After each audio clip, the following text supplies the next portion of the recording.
Hello বন্ধুরা, শুভ দুপুর। রান্নাবান্না সব শুরু করে দিয়েছি, ভাত হয়ে গেছে, সব গুছিয়ে নিয়েছি। আমার গুছিয়ে রান্না করলে না সুবিধা হয়। আজকে দুদিকে বসিয়ে দেবো।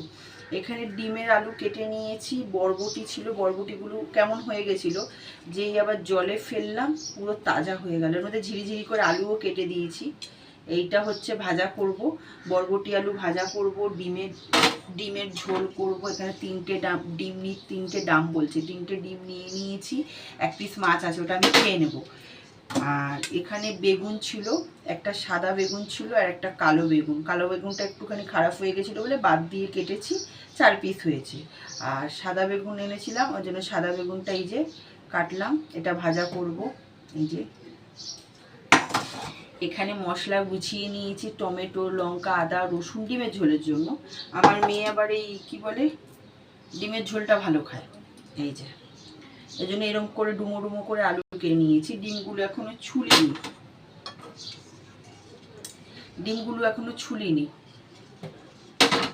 তো এই হলো আজকে রান্না। বললাম না, গ্যাস বাঁচানোর জন্য অল্প অল্প করে রান্না করতে হবে, অত রান্না করলে চলবে না জনে জনে।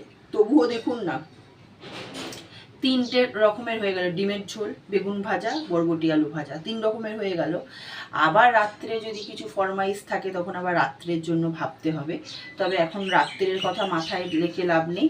এখন ও যত তাড়াতাড়ি করতে পারবো, যদি ঠাকুরের বাসনগুলো মাজতে পারি তাহলে ঠাকুরের বাসন মাজবো। আর আপনারা কি রান্না করছেন সেটা ছোট্ট কমেন্টের মাধ্যমে জানাবেন। আমার ভিডিওগুলো কেমন লাগে সেটাও জানাবেন।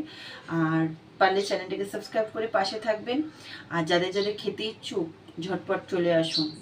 তাহলে রান্নাটা শুরু করা যাক। যেহেতু আমি এখানটাতে রাখি, বেসিংয়ে ধুতে ফুতে একটু অসুবিধা হবে, মোবাইলটার জন্য আমি ভিডিওটাকে করে এগুলো ধুয়ে ফটাফট ডিমগুলো ছুলবো আর ফটাফট রান্না করতে শুরু করে দেবো।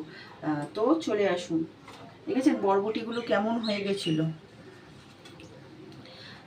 যেই জলে দিলাম, এই দেখুন তাজা তাজা তাজা সবজি হয়ে গেছে। দেখুন শুকিয়ে যাওয়া সবজি জলে ফেলে তাজা করে নিলাম। দেখুন বরবটিগুলো শুকিয়ে গেছিল, যেই জলে ফেললাম তাজা হয়ে গেল। তো চলুন রান্নাটা শুরু করি। এগুলো ধুই ভালো করে, আর নতুন আলু তো বালি থাকে বেশি, একটু ভালো করে সবজি টবজি না ধুলে হয় না। তাহলে ঝটপট করে রান্না করি, তাই না?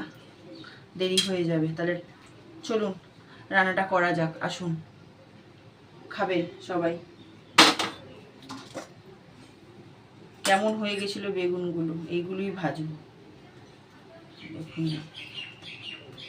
নুন হলুদ দিয়ে মাখিয়ে ভাজলে পরে একেবারে তাজা হয়ে যাবে। এত মশা হয়েছে না, কি বলবো, কামড়ে কামড়ে শেষ করে দিচ্ছে মশাগুলো।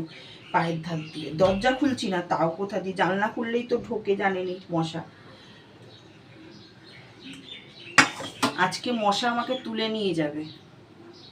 টাটা, তাহলে রান্না করি। হ্যাঁ, টাটা।